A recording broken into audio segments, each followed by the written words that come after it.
দ্রুত ছুটে বাসের দিকে। বাস মাত্র রওনা হচ্ছে। শিমুল দৌড়ে বাসে উঠতে যাবে ঠিক তখনই কুমিল্লা থেকে আগত তিশা এক্সপ্রেস থেকে হেলে দুলে নেমে আসে। শিমুলের পান ভ্রমরা হলুদ মিশালে লেমন রঙের ঢোলা জামা পরিহিত মেয়েটাকে চিনতে শিমুলের 1 সেকেন্ডও লাগলো না।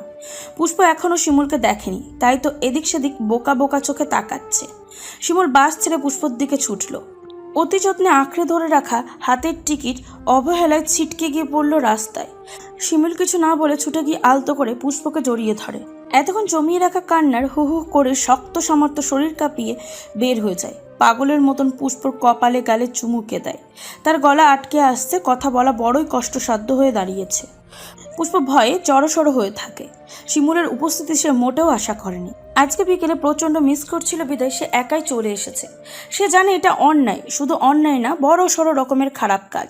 সে জানে সবাই তার জন্য টেনশন করবে, কিন্তু সে যে শিমুলের সান্নিধ্যের কাঙাল। বাবা মাকে বললে এই মুহূর্তে কখনোই আসতে দিবে না, বরং আরও উল্টোপাল্টা বুঝিয়ে দেবে। তাই পুষ্প সিদ্ধান্ত নিয়েছিল বাসে উঠে বাড়িতে ফোন করে জানিয়ে দেবে। কিন্তু সমস্যা হলো, বাসে উঠে খেয়াল হলো মোবাইল চার্জ শূন্য। মোবাইল ইতিমধ্যেই বন্ধ হয়ে গেছে। তারপরে পুষ্প ভেবেছে ঢাকা যেতে মাত্র 3 ঘন্টা লাগবে। ঝটপট পৌঁছে বাসায় যেতে পারলেই তো হয়। কিন্তু ভাগ্যক্রমে আজকে দাউকান্দি ব্রিজে প্রচণ্ড জ্যাম ছিল, তাই তো এত দেরি হলো আসতে। এত রাত হয়ে গেছে আর মোবাইলেও কাউকে জানাতে পারছে না। তার আব্বা নিশ্চয়ই এতক্ষণ শিমুলের কাছে খবরটা পৌঁছে দিয়েছে, সে বিষয়ে সন্দেহ নাই। তাই তো বাসে বসে ভয়ে হাত পা ঠান্ডা হয়ে আসছিল। শিমুল যে তাকে কতটা ভালোবাসে, তাকে নিয়ে কতটা ভাবে, এটা সে বেশ বুঝতে পারে। তার লাপাত্তার খবর শুনে শিমুলের কী অবস্থা হবে এটা ভেবেই পুষ্পর গলা শুকিয়ে এসেছিল। বাস স্টেশনে এসে শিমুলকে পেয়ে পুষ্প হতবাক। চোখ পিটপিট করে শিমুলের আদর নেয়। শিমুলের মাথায় রাগ ওঠে। এই অবস্থায় ঢাকা আসতে হবে? শিমুলে তো যেত, এটা বাড়াবাড়ি না? যদি কিছু হয়ে যেত? সে পুষ্পর দিকে তাকিয়ে বলে, মাথা খারাপ। পুষ্প শিমুলের রাগী মুখের দিকে তাকিয়ে ভয় পেলেও তা প্রকাশ করে না। তার মিষ্টি হাসি দিয়ে বলে, তোমাকে মিস করছিলাম। শিমুল পুষ্পর হাসি মুখের দিকে তাকিয়ে থাকে। মেয়েটা পাগল, যদি কিছু হয়ে যেত তাহলে এই হাসিটা কিভাবে থাকতো? শিমুল পুষ্পর কপালে আবারও চুমু খায়। যদি কিছু হয়ে যেত? শিমুলের আদর পেয়ে পুষ্প শিমুলের গা ঘেঁষে দাঁড়ায়। ঠোঁট উল্টে বলল, হয়নি তো। শিমুল হাত দিয়ে পুষ্পকে আঁকড়ে ধরে। যদি হয়ে যেত? এমন পাগলামি কেউ করে? বাবুর কথাও ভাবলে না? পুষ্প অপরাধীর চোখে তাকিয়ে থাকে। গাড়ির বাতাসে পুষ্পর হাত ঠান্ডা হয়ে গেছে। শিমুল হাত টেনে তার হাতের মুঠোয় পুড়ে নেয়। আমার দম আটকে আসছিল পুষ্প। পুষ্প কিছু না বলে শিমুলের দিকে তাকিয়ে আছে। শিমুল বলল, এত বকা দিতে ইচ্ছে করছে, বেয়াদব। পুষ্প হেসে বলল, দাও বকা। আমি বকা পাত্তা দেই না। হাসতো বেয়াদব। কিভাবে যে এই পাগলটাকে ভালোবাসলাম আল্লাহই জানে। পুষ্প মাথা দুলিয়ে বলল, সরি জামাই। আর একটু হলেই তো আমি কুমিল্লার বাসে উঠতে যাচ্ছিলাম, তখন কি হতো? ওঠোনি তো। উঠে গেলে একা কই যেতে? আর ফোন কই? ফোন করলেই হতো, সবাই টেনশন করছে না? পুষ্প মাথা নিচু করে বলল, ফোনে চার্জ ছিল না, তাই বন্ধ হয়ে গেছে। শিমুল অদ্ভুত চোখে পুষ্পকে দেখে। এটা কি রে ভাই, আজীব মানুষ। তোমারই বউ। শিমুল বাড়িতে ফোন দিয়ে জানায়। সবাই তো শুনে হতবাক। পুষ্প যে এমন একটা কাজ করবে এটা কেউ ভাবেনি। পুষ্প কাচমোচো করছে। আধা ঘন্টা আগে থেকেই তার হালকা ব্যথা শুরু হয়েছিল, কিন্তু এটা ফলস পেন নাকি ডেলিভারি পেন এটা বুঝতে পারছিল না। বাসে সে খুব ভয় পেয়ে গিয়েছিল। একা একা এত রাতে জার্নি, তাছাড়া তার সময় গনিয়ে এসেছে। এখন এই মুহূর্তে কিছু হলে, এই ভয়ে পুষ্প ব্যাকুল ছিল। তার আর শিমুলের প্রথম ভালোবাসার ফল। তখন পুষ্পর মনে হয়েছিল এত রাস্তায় আসা ভুল হয়ে গেছে। নিজের আবেগকে এতটা প্রশ্রয় দিয়ে পাগলামি করা ঠিক হয়নি। শিমুল পুষ্পকে খেয়াল করছিল। ভারী শরীর নিয়ে এতটা পথ জার্নি করে এসেছে, খারাপ লাগছে কিনা বোঝার চেষ্টা করছে। পুষ্পর ফ্যাকাশে মুখের দিকে তাকিয়ে বলল, কি খারাপ লাগছে? ওই পুষ্প শিমুলকে সত্যিটাই বলে। পেটে পেইন করছে। আর 6 দিন পরে পুষ্পর ডেলিভারি ডেট। শিমুল চিন্তিত গলায় বলে, কতক্ষণ ধরে? আধা ঘন্টা। শিমুল বিস্ফোরিত চোখে পুষ্পর দিকে তাকিয়ে থাকে। পাগল নাকি? এতক্ষণে বলছো বেশি ব্যথা? 1 মিনিট পরে পরে হচ্ছে। বাবুর মুভমেন্ট ঠিক আছে? বেশি ছটফট করছে। শিমুল সিদ্ধান্ত নেয় মেডিকেল থেকে ডাক্তার দেখিয়ে নেবে। মা যেই পাগলামি করে বাচ্চাও দেখা যাবে পাগলামি করে আগে ভাগে দুনিয়ায় চলে আসছে। তখনই পুষ্প বাঁকা হয়ে রাস্তায় বসে পড়ে, পেটে হাত দিয়ে ফোঁসফাঁস করে শ্বাস ফেলে। শিমুল ভয় পেয়ে যায়। কি হলো, বেশি খারাপ লাগছে? বেশি ব্যথা হচ্ছে, খুব বেশি। শিমুল হাতের কাছে একটা সিএনজিতে পুষ্পকে নিয়ে ওঠে। পুষ্পর এই দরমর ব্যথা তো এই নেই। হাসপাতালে যাওয়ার পরে ডাক্তার বলল এটা ডেলিভারি পেন। শিমুল বাড়িতে ফোন করে পুষ্পর অবস্থা জানায়। পুষ্পর আব্বা আম্মা আর শিমুলের আম্মা তখনই রওনা দেয়। শিমুল ডাক্তারের কথা মতন পুষ্পকে নিয়ে করিডোরে হাঁটে, রং চা খেতে দেয়। এইভাবে কেটে যায় 4 ঘন্টা। গ্রাম থেকে সবাই যখন এসে পৌঁছায় তখন রাত 2টা। পুষ্প তখন প্রচণ্ড ব্যথায় ছটপট করছে। পুষ্পর ব্যথায় ছটপট নিতে শিমুল ঘাবড়ে যায়। পুষ্পর কষ্টটা তার সয় না। পুষ্পর হাত ধরে ভরসা দেয়। আজকে করা পাগলামিতে রোকসানার ইচ্ছা করে পুষ্পকে বকা দিতে, কিন্তু বর্তমান পরিস্থিতিতে বকা মুখে আসে না। মেয়ের ছটপটে নিতে তার খারাপ লাগে। ডাক্তার এসে চেক আপ করে জানায় পুষ্পর নর্মাল ডেলিভারি হতে সময় লাগবে। পুষ্প জানায় সে তৈরি। ফুলের মতো নরম কমল মেয়েটার সহ্য ক্ষমতা দেখে শিমুল অবাক হয়। পুষ্পর চিৎকারে তার চোখেও পানি জমে। সবার আড়ালে গিয়ে সে চোখের পানি মোছে। মা হওয়া এত কষ্ট, একটা মেয়ে কতটা সহ্য করতে হয় যার কষ্টের পরিমাণ কোনো পুরুষ কোনোদিন বুঝতে পারবে না। শিমুলের ফুল প্রচণ্ড ব্যথা নিয়ে সারা রাত কাটিয়ে দেয়। ভোরের নতুন আলোর সাথে পুষ্পকে মায়ের স্বাদ গ্রহণ করিয়ে পৃথিবীর বুকে আসে ফুটফুটে ছেলে সন্তান। দুনিয়ার আলো চোখে লাগতেই কিনা চিৎকার করে নিজের ভালো থাকা জানান দেয়। চোখে পানি নিয়ে চোখ বন্ধ করে পুষ্প কান্নাটা তার কান ভরে শোনে। আহা, একটা বাবুর কান্নাও এত সুন্দর হতে পারে। পুষ্পর বুকটা সুখে চিনচিন করে ওঠে। শিমুল রুমের বাইরে দাঁড়িয়ে বাবুর কান্নাটা শোনে। তার হাত পা তীর করে কেঁপে বাবা হওয়ার সুখ জানান দেয়। সাথে সাথে আল্লাহর দরবারে শুকরিয়া জানায়। রাবিয়া নাতিকে নিয়ে বাইরে আসে। শিমুলের কোলে দিয়ে বলে, আব্বা তোর মতোই হয়েছে। শিমুল ছেলেকে কোলে নিয়ে চোখ ভরে দেখে। সে তার বুকে কেমন কম্পন টের পাচ্ছে। পুষ্পর কাছে যায়। পুষ্প হাসি মুখে শিমুলকে দেখছে। শিমুল কি বলবে ভাষা খুঁজে পায় না। মেয়েটা এতটা কষ্ট সহ্য করার পর এখন বাবু দেখে কেমন হাসছে, এটাই বুঝি না। শিমুল আস্তে করে বলল, তোর কাছে সারা জীবন ঋণী রে বউ। আমাকে বাবা বানিয়ে দিলি, ধন্যবাদ দিলে কি পোষাবে? আমাকেও তো মা বানিয়ে দিলে, এত সুখ দাও কেন আমাকে? শিমুল বাবুর ছোট্ট ছোট্ট হাতগুলো ধরে। পুষ্প শিমুলের চোখের কোণায় চিকচিক করা পানির কণা দেখে বলল, কাঁদো কেন? তোমার চোখে পানি দেখবো বলে কি এত কষ্ট সহ্য করলাম? শিমুল কথা বলতে পারে না। বাবুর ছোট্ট হাত তার চোখে রেখে চোখের পানি আড়াল করার চেষ্টা করে। এই সুখের মুহূর্ত থেকে পুষ্পর চোখেও সুখের কান্না আসে। আহা, সুখের মুহূর্ত এত সুন্দর কেন? মা হওয়া এত সুন্দর কেন? প্রিয় পুরুষকে বাবার রূপে দেখা এত আনন্দের কেন? এত এত কেনর উত্তর পুষ্প জানা নেই, আর না সে জানতে চায়। কিছু প্রশ্নের উত্তর অজানাই থাক। আপনাদের মাঝে মূল্যবান মন্তব্য রাখবেন আমাদের জেলার বর্তমান প্রশাসন কেন্দ্রের। আর সবচেয়ে বড় কথা হচ্ছে উনি অন্তররূপে গ্রামের কৃতি সন্তান ম্যাম পুষ্প শেখ। আশেপাশে সবার করতালিতে বিশাল শামিয়ানার মুখরিত হয়ে ওঠে। সবাই উৎসুক দৃষ্টিতে পুষ্পকে দেখছে। সে এমপি ইউসুফ আবদুল্লাহ ফারুনের পাশে বেশ শালীনতার সাথে পরিপাটি হয়ে বসে আছে। তার মুখে আলতো হাসি বিরাজমান। মাথা ঘুরিয়ে সে এমপির দিকে তাকায়। উনি স্নেহভরা দৃষ্টিতে পুষ্পকেই দেখছে। পুষ্পর মনে পড়ে যায় তার শ্বশুর শওকত হাওলাদারের ক্ষমতার লোভে এই এমপির ভাগ্নির সাথেই শিমুলের বিয়ে দিতে কতই না কাহিনী করেছিল। আল্লাহর ইচ্ছায় আজকে সেই এমপির পাশের আসনে স্বয়ং পুষ্প বসে আছে। পুষ্প মাথা সোজা করে সামনের সারিতে বসা তার স্বামীর দিকে তাকায়। শিমুলের চেহারায় আলোর ঝলকানিতে ঝিকিমিকি করছে, মুখে গর্বিত হাসি। শিমুলের বুকে কেমন ব্যথা হচ্ছে। এই ব্যথা নিশ্চয়ই সুখের ব্যথা। প্রিয় অর্ধাঙ্গানীকে এমন জয়ী বেশে দেখতে কার না ভালো লাগে? সে তো তার পুষ্পকে এমনভাবেই দেখতে চেয়েছিল। দুজনের কঠোর পরিশ্রম আর নিষ্ঠাই যেন তাদের এই সুখের নদীতে এনে ফেলেছে। হ্যাঁ, তাদের দুজনের খুব কষ্ট হয়েছে, কিন্তু এই জয়ের কাছে কষ্টটা নেহাত তুচ্ছ। পুষ্প তার কথা রেখেছে। ঠিকই অফিসার হয়ে শিমুলের মাথার মুকুট হয়ে সবাইকে দেখিয়ে দিয়েছে একটা মেয়ের বিয়ে হলেই সব শেষ না।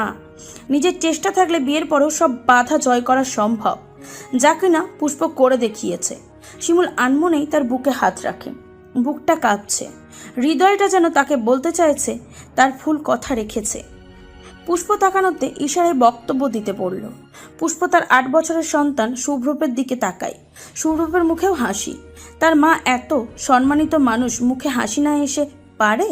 ওনাদের পাশেই শওকত হাওলাদার, মজিব হাওলাদার, পেশাকার, রাবিয়া, পলাশ, নিধি, মিজান শেখ, রোকসানা, মুন্নির বর সাজ্জাদ বসে আছে। সবার মুখে হাসি। পুষ্প এক নজরে সবাইকে দেখে। এই মানুষগুলোর দিকে তাকালে তার বিষাক্ত অতীতের কথা মনে পড়ে যায়। সে একসময় অবহেলার পাত্রী হলো, আজকে সে সবার মাথার তাজ। এখন চারিদিকে পুষ্পর গুণগান, হই হই রই রই। কি সম্মান! পুষ্প বেশ মনোযোগ দিয়ে সবার মুখের ভঙ্গিমা পর্যবেক্ষণ করে। সবার মুখে তাকে নিয়ে গর্বের হাসি। যেই শওকত হাওলাদার পুষ্পকে অবহেলায় বউ করতে চায়নি, বিয়ের পরে সারাক্ষণ তুচ্ছ-তাচ্ছিল্য করে তাকে কথা বলতো, নিজের মন মতন বিয়ে করাতে পারেনি বলে বিয়ের পরের কথায় কথায় অপমান করত, তার আব্বা আমাকেও তো কত কথা শুনতে হয়েছিল। সেই শওকত হাওলাদার আজকে পুষ্পকে কিছু বলতে 10 বার ভাবে। চেয়ারম্যান পদ থেকে বাদ পড়েছে সেই কবেই। এখন তার অহংকার হলো পুষ্প। সোনা মুখ করে সবাইকে পুষ্পর গুণগান গেয়ে শোনায়। পুষ্পর মা বাবারও খাতির যত্নের পরিমাণ বেড়ে গেছে। বাড়িতে সবাই তাকে এত মান দেয় যে তার কথার উপরে কেউ কথা বলার সাহস পায় না। পুষ্প গলা পরিষ্কার করে সবাইকে সালাম দেয়। উৎসুক জনতা বিনা আদেশে পিনপতন নীরবতা পালন করে। হয়তো এত বড় অফিসার কথা বলছে বলেই এত সম্মান। পুষ্পর মাঝে নেই কোনো ছেলে মানুষই, নেই কোনো চঞ্চলতা। পরিপূর্ণ নারীতে পরিণত হয়েছে একজন বিচক্ষণ অফিসারের ভূমিকা পালন করতে সে সদা প্রস্তুত। এই তো এত এত মানুষের সামনে কথা বলতে তার বিন্দু মাত্র সংকোচ হচ্ছে না। বেশ সাবলীলভাবে সে তার কথা শুরু করে। আপনারা অনেকেই হয়তো আমাকে চেনেন, আর চিনবারই কথা। আমি তো এই এলাকারই মেয়ে। সবাই আমার সফলতার গল্প শুনতে চায়। আমিও আমার সফলতার গল্প বলতেই বেশি স্বাচ্ছন্দ্য বোধ করি। আসলে আমার কষ্টের চেয়ে সুখের কথা বলতেই বেশি ভালো লাগে।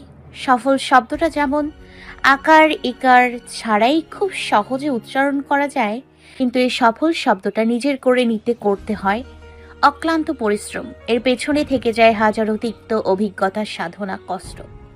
আমার সফলতার পেছনেও একটা গল্প আছে, তবে আমি আপনাদের সেই গল্পটা বলবো না, কারণ আমি আমার জীবনে তাদের উপর খুব বেশি কৃতজ্ঞ যারা আমাকে হোঁচট খাইয়েছে, আমাকে আঘাত দিয়েছে, আমাকে কাগজের মতো মুছড়ে ফেলেছে।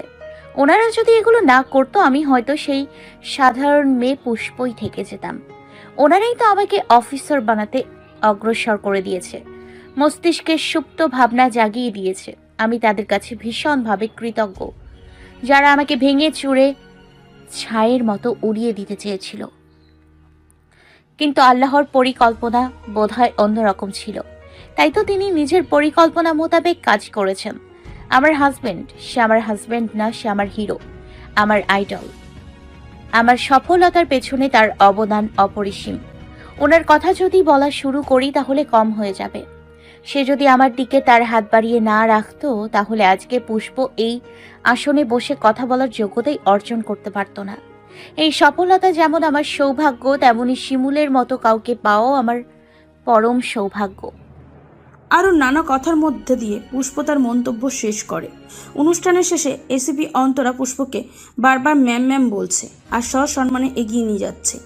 শিমুলের বুকটা গর্বে ভরে ওঠে। এই সেই অন্তরা, এমপি ইউসুফ আবদুল্লাহ হারুনের ভাগ্নি, যার সাথে তার আব্বা বিয়ে দেওয়ার জন্য জোর করেছিল। মেয়ে এসিপি হয়েছে, এই নিয়েও তাকে বা পুষ্পকে কাউকে কম কথা শুনতে হয়নি। আর আজকে এই মেয়ে পুষ্পকে সম্মানের চোখে দেখছে। শিমুলের চিৎকার করে বলতে ইচ্ছা করে, শুনছো পৃথিবী, আমার পুষ্প পেরেছে। আমার পুষ্প অফিসার হয়ে তার কথা রেখেছে, আমার মাথা উঁচু করে দিয়েছে, সবাইকে আঙ্গুল দেখিয়ে দিয়েছে। আমার পুষ্প ফালানো না, আমার পুষ্প দামি। পুষ্প গাড়িতে বসার পরে একে একে পরিবারের সবাই উঠে বসে।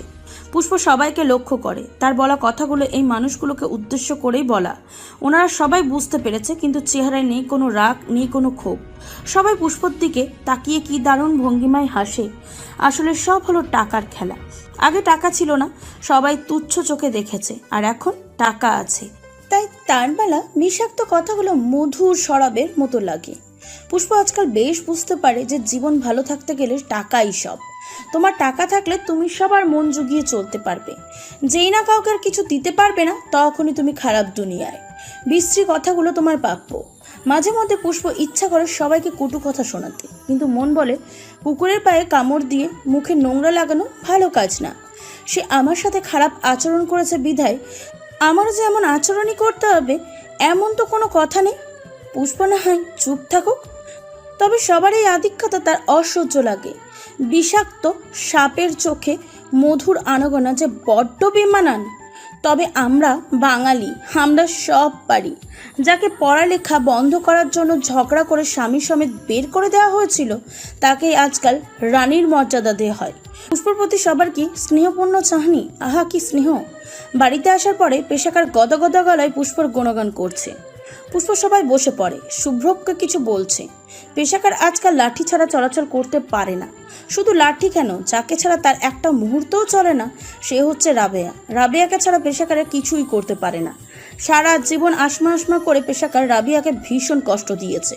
সব কিছুতেই মেয়েকে আগে প্রাধান্য দিয়েছে। রাবেয়াকে একটুও সম্মান দেয়নি, না কোনো কথার গুরুত্ব দিয়েছে। পেশাকার নিজের মেয়েকে না ভেবে অন্য বাড়ির মেয়েকে ভাবতেই পারতো না। সব ভালো মন্দ মেয়ের জন্য বরাদ্দ রেখে রাবিয়ার জন্য উচ্ছিষ্ট রেখেই অভ্যস্ত ছিলেন। পেশাকার ভেবেছিলেন শেষ বয়সে তার মেয়েই তাকে দেখবে। এত আদর যত্ন করে মেয়ে বড় করেছেন, এতটুকু আশা তো করাই যায়। কিন্তু ওনার ধারণা পুরো ভুল প্রমাণিত হলো যখন উনি অসুস্থ হয়ে বিছানায় শুয়ে পড়েছিলেন। ওঠার শক্তিও ছিল না, বিছানায় মলমূত্র ত্যাগ করতে হতো। তখনও ওনার তেজ সামান্য কমেনি। আসমাকে আসতে বললে সেও আসে, কিন্তু এই অবস্থায় মায়ের সেবা করতে নারাজ। মায়ের মুখের ওপর সোজা হাফটা বলে দিল, আম্মা, আমার তো নিজের সংসার আছে, আমি সব ফেলে তোমার গুমুত সাফ করলে চলবে? কাজের মেয়ের আইখানাও। পেশাকার আসমার কথা শুনে থমথমে খেয়ে যায়। অবিশ্বাস্য চোখে তাকিয়ে থাকে মেয়ের দিকে। এই দুর্দিনে মেয়ের মুখে এমন কথা আশা করেনি। সারা জীবন মেয়েকে ভালোবেসে সব করেছেন, আর এখন মেয়ে এইসব কি বলে? পেশাকার হয়তো ভুলে গিয়েছিল যে বৃদ্ধ বয়সে মেয়ে না, সাধারণত ছেলের বউরাই হাতের খুঁটি হয়। সুতরাং সবার উচিত নিজের মেয়ের মতন পরের মেয়েরও যত্ন নেওয়া। পরের মেয়ে মনে একবার জায়গা করে নিলে তারা নিজের মায়ের থেকেও শাশুড়িকে বেশি আদর, সম্মান, ভালোবাসা দেয়। পেশাকার অসহায় অবস্থা রাবিয়ার চোখে পড়ে। উনি মানুষ, কোনো জানোয়ার না যে মুখ ফিরিয়ে নেবেন। উনি ঠিক সেবা করলেন। পেশাকার অনুতপ্ত হয়ে রাবিয়ার পা ধরে ক্ষমা চাইলেন। এমন কাজে রাবিয়া হতভম্ব, কিন্তু পেশাকার কেঁদে কেঁদে ঘরভর্তি মানুষের সামনে নিজের সমস্ত দোষ স্বীকার করে নিলেন আর বারবার করজোড়ে ক্ষমা চাইলেন। রাবিয়া ওনার কাজে কেঁদে দেয়, সব দোষ ভুলে শাশুড়িকে সেবা যত্ন করে সারিয়ে তোলে। তারপর থেকে পেশাকার তারের মতন সোজা হয়ে গেছে। আজকাল রাবিয়ার কথা ছাড়া যেন নিঃশ্বাসও ছাড়ে না। রাবিয়া মনে মনে ভাবে, এই ভালোটা যদি বয়সকালে হতো তাহলে কতই না ভালো হতো। পেশাকার বলল, অপুষ্প বইন। পুষ্প মাথা ঘুরিয়ে তাকায়। ইদানিং পেশাকার তাকে বইন ছাড়া ডাকে না। এই মহিলা তাকে যা কষ্ট দিয়েছে তা ভুলবার মতো না। ওনাকে দেখলে এমনিই মনে পড়ে যায়। কথাই আছে না, সময় চলে যায়, কিন্তু সেই সময় পাওয়া আঘাতগুলো মন থেকে চলে যায় না। পুষ্প তাকানো তো পেশাকার বলল, এমপি কি কইল বইন? তেমন কিছু না, রাজনৈতিক আলাপ। পেশাকার মাথা নেড়ে বুঝবার ভঙ্গিমা করে। পুষ্প বলল, সুইটির কি খবর? পেশাকার উদাস চোখে তাকায়। সুইটির এই নিয়ে 5টা বিয়ে হয়েছে, কিন্তু কোনো ঘরেই বেশি দিন থাকতে পারে না। আবার বিয়া দেখতাছে। পুষ্প হাসে। আপনার গুণবতী নাতনি ছিল না বুবু? তার এই হাল মানা যায়? পুষ্পর সাথে ঘরে বাকি সবাই হাসে। আসলে সুইটি মুখ চলে বেশি, তাই তো মুখের উপরে তালাকও পায় বেশি। পুষ্পর কথায় পেশাকার বলে, যাজ্ঞা, আমি আর ওরারে নিয়া মাথা ঘামাই না, যার যার কপাল। দুপুরে খাবার টেবিলে হরেক রকমের তরকারির সমাহার। সবাই পুষ্পকে খাওয়ানোর জন্য ব্যস্ত হয়ে যায়। পুষ্প চুপচাপ সবার কর্মকাণ্ড দেখে। গরুর মাংস, খাসির মাংস, আরও হরেক রকমের তরকারি টেবিলে শোভা পাচ্ছে। এই গরুর মাংস দেখলেই পুষ্পর চোখে অনেক বছর আগের দৃশ্যটা ভেসে ওঠে। আহা, মানুষের ভাগ্য কত পরিবর্তনশীল। এই পরিবর্তনের জন্য দরকার চেষ্টা, ইচ্ছা, জেদ আর কঠোর পরিশ্রম। পরিশ্রম ছাড়া জীবনের সাফল্য অর্জন করা অসম্ভব। তাই তো পরিশ্রমকে সাফল্যের চাবিকাঠি বলা হয়। পুষ্প তার অতীতের মুখোশধারী মানুষগুলোকে কটু কথা শোনাতে চায় না। আসলে ওনারা তার সাথে যা করেছে সেও এমন বিশ্রী ব্যবহার করতে চায় না। মানুষ স্বার্থপর, স্বার্থ যেখানে আছে সেখানেই সবাইকে পাওয়া যায়। পুষ্প তার আশেপাশের মানুষের স্বার্থপরতা দেখে। অন্যায় তো সবাই করতে পারে, কিন্তু এই দুনিয়ার শাস্তি পায় কয়জন? আল্লাহ অন্যায়কারীদের অবশ্যই শাস্তি দিবেন। আল্লাহর ফয়সালার জন্য পুষ্প ধৈর্য ধারণ করে আছে। বিকালে পুষ্প তার বাবার বাড়ি যায়। এখানেও তার আর শিমুলের খাতির যত্ন বেড়ে গেছে।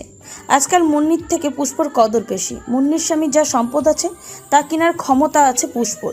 কথাটা শুনতে অবাক লাগলেও সত্যি। পুষ্প আর শিমুলকে তাদের বাসায় নেওয়ার কি চেষ্টা! পুষ্প যাবে না। যাদের মানসিকতা এত নীচ তাদের বাসায় যাওয়ার কোনো প্রশ্নই আসে না।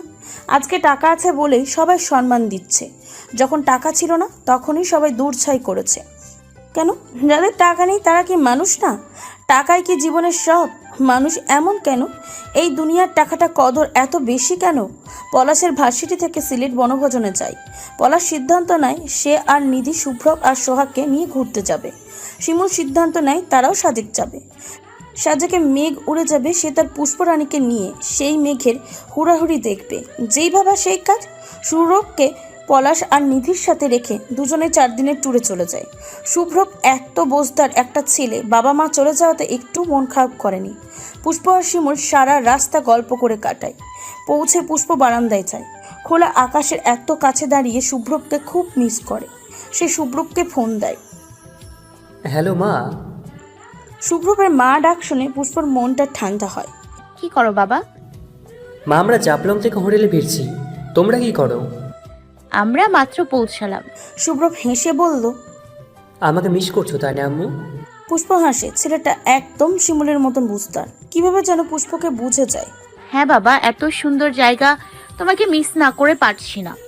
শুভ্রক বেশ বড়দের মতন করে বলল। আচ্ছা, সিলেটেও খুব সুন্দর মা, আমিও তোমাদের মিস করছি। আমাকে নিয়ে ভেবো না, বাবাকে টাইম দাও। বাবা, লাভ ইউ। পুষ্প মুচকি হাসে। বাবা লাভস শুভ্র। জানি মা। পুষ্প মাথা ঘুরিয়ে পাশে শিমুলকে পায়। তারপর শুভ্রবের সাথে আরেকটু কথা বলে ফোনটা রেখে দেয়। শিমুলের দিকে না ফিরেই বলে, শুভ্রকে মিস করছি। আমিও। পুষ্প মন খারাপ করে বলল, নিয়ে আসলেই ভালো হতো। পুষ্প, স্বামী স্ত্রীর আলাদা সময় কাটানোর দরকার আছে। এতে করে দুজনের মন ভালো থাকে। সারাক্ষণ এই সংসার, বাচ্চা, চাকরি নিয়ে থাকলে মন নষ্ট হয়ে যায়। জীবনের প্রতি অনীহা আসে, প্রিয়জনের প্রতি বিরক্ত লাগে। মাত্র 4 দিন আমরা দুজন পাখির মতো উড়ি। দুজনকে একটু সময় দিই। আরেকবার শুভ্র আমাদের সাথে থাকবে কেমন? পুষ্প মাথা নাড়ে। সব ব্যাপারে শিমুল এত সুন্দর করে বোঝায় যে না বুঝে উপায় নেই। শিমুলের কাছে সব সময় পজিটিভ কথা থাকবে, এটাই পুষ্পর শক্তি। শিমুল তাকে কখনোই ভেঙে পড়তে দেয় না। শিমুল পিছন থেকে পুষ্পকে জড়িয়ে ধরে, ঘাড়ে মুখ গুজে নেয়। আষ্টে পৃষ্ঠে জড়িয়ে ধরে বলল, কেমন লাগছে পাখি? পুষ্প বিগলিত হাসে। বিয়ের এত বছরেও শিমুল বিন্দু পরিমাণ পাল্টায়নি। সেই প্রথমের মতনই পাগল প্রেমিক রয়ে গেছে। আর এই পাগলামি অবুঝপানাগুলোই পুষ্পকে অমূল্য সুখ দেয়। এই সুখটা চাইলে টাকা দিয়ে কেনা না সম্ভব। এই সুখ কেবলমাত্র শিমুলের পাগলামিময় ভালোবাসাই খুঁজে পাওয়া সম্ভব। শিমুল যখন তার জন্য পাগলামি করে তখন তার কি যে ভালো লাগে। শিমুলের সান্নিধ্যে এসে পুষ্প নিজের বয়স ভুলে যায়। আহ্লাদি পাখি হয়ে পাথর কঠিন বুকে নিজেকে বিলিয়ে দেয়। শিমুল পুষ্পর মাথায় চুমু দেয়। পুষ্প নিজেকে শিমুলের প্রশস্ত বুকে হেলিয়ে দিয়ে বলল, সুন্দর। কত সুন্দর? প্রেমে পড়ার মতো সুন্দর।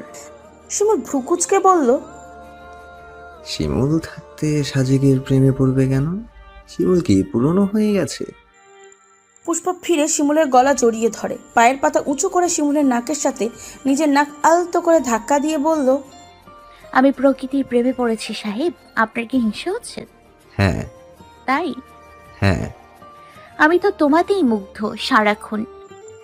শিমুল পুষ্পর কোমরে হাত রেখে মাঝখানের কিঞ্চিত দূরত্ব ঘুচিয়ে দেয়। মুখে বলল, আমিও তোমাতে মুগ্ধ। বারবার প্রেমে পড়তে চাই। এই চোখে আমার সর্বনাশ দেখতে চাই আরো সহস্র বছর। পুষ্প শিমুলের সহজ সাবলীল কথা শুনে অভ্যস্ত। শিমুল পুষ্পর কাছে নিজেকে বইয়ের মতন খুলে দিতে বেশি স্বাচ্ছন্দ্য বোধ করে। পুষ্প মুগ্ধ চোখে তাকিয়ে বলল, তুমি বর কম, প্রেমিক বেশি। শিমুল ঠোঁট প্রশস্ত করে হাসে। আপনার প্রেমিক আপনার জন্য রুমে কিছু রেখেছে, গিয়ে দেখুন। দেখে পাগল প্রেমিকের তৃষ্ণার্ত মন ঠান্ডা করুন রানী সাহেবা। পুষ্প মাথা নাচিয়ে রুমে যায়। শিমুল রিসর্ট থেকে বেরিয়ে যায়। পুষ্প রুমে এসে বিছানায় একটা লাল শাড়ি পায়, সাথে লাল চুড়ি, শর্ট হাতা, কালো রঙের ব্লাউজ, কালো টিপ, সাথে একটা চিরকুট। পুষ্প উত্তেজিত হাতে চিরকুট হাতে নেয়। প্রথম প্রেমে পড়ার মতন শিহরণ সারা গায়ে ছড়িয়ে যাচ্ছে। চোখের তারায় চাঁদের ঝিকিমিকি উজ্জ্বলতা নিয়ে চিরকুটে চোখ রাখে। প্রণয়িনী, আমার প্রণয়ের মাতাল বাতাস কি তোমায় ছুতে যায় ঠিক আগের মতো? জানি এত বছরের সংসার, এসব বলা খুবই ছেলে মানুষের, কিন্তু আমার যে পাগল প্রেমিক রূপেই থাকতে বেশি ভালো লাগে। ক্ষণে ক্ষণে তোমার প্রেমে পড়তে ইচ্ছে করে। লাল নীল বিষ ব্যথায় তোমাকে বিষাক্ত করে দিতে ইচ্ছে করে। তুমি কি বিষাক্ত হতে চাও? লাল শাড়ি দিয়েছি সোনা, শিমুল ফুলের মতোই আজকে লাল হয়ে যাও। ফুলের মতো রাঙানোর দায়িত্ব না হয় আমি নিলাম। কি শিমুল ফুল সাজবে? সন্ধ্যা পেরিয়ে রাত হয়। চারিদিকে ঝিঝি পোকা ডাকে। শিমুল আস্তে করে দরজা ঠেলে রুমে আসে। ইচ্ছা করে পুষ্পকে তৈরি হতে সময় দিচ্ছে, তাই সে একটু দেরি করে এসেছে। রুমে এসে পুষ্পর মুখোমুখি হয়। পুষ্প শিমুলের সামনে এসে লজ্জা পায়। এত বছর পরেও লজ্জা পাওয়াটা বেমানান হলেও সে লজ্জা পাচ্ছে। শিমুল মুগ্ধ চোখে তাকিয়ে থাকে। লাল শাড়িতে পুষ্পকে সুন্দর লাগবে ভেবেছিল, কিন্তু এমন মাতাল করা সুন্দর লাগবে তা কল্পনাও করেনি। পুষ্প হাত ধরে বলল, এত সুন্দর লাগছে, ও মাই গড, আমার হার্ট ফার্ট বন্ধ হয়ে যাচ্ছে। পুষ্প লজ্জা লজ্জা চোখে শিমুলের গভীর চোখে চোখ রাখে।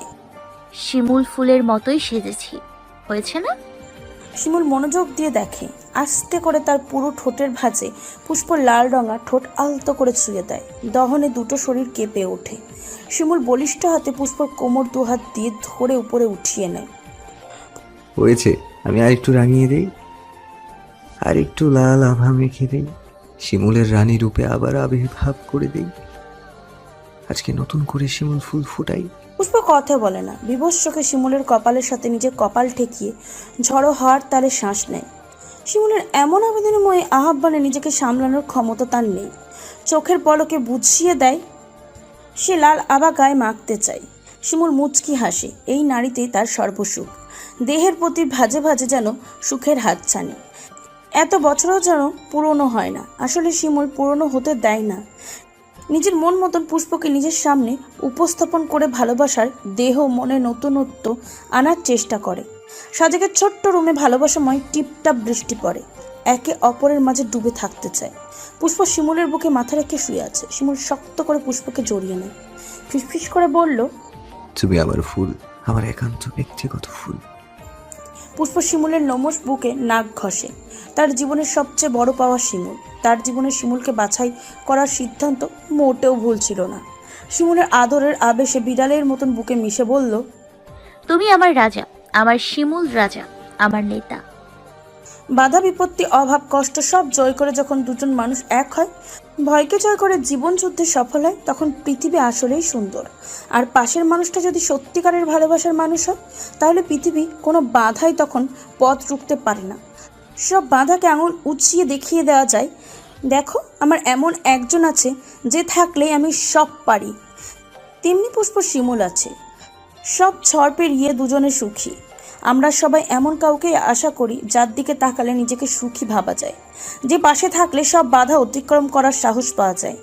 আমরা সবাই এমন মানুষ খুঁজি, নিজেকে এমন কারোর কাছে সঁপে দিতে চাই, শিমুলের মতো নিজের করে তার শিমুল ফুল জয় করে নিতে চাই। ভালো থাকুক পৃথিবীর সকল শিমুল ফুল। পৃথিবীর সকল মানুষ তাদের মতোই জয় করে নিক ভালোবাসার মানুষকে, যাকে দেখলে শান্তি লাগে, মন ভরে।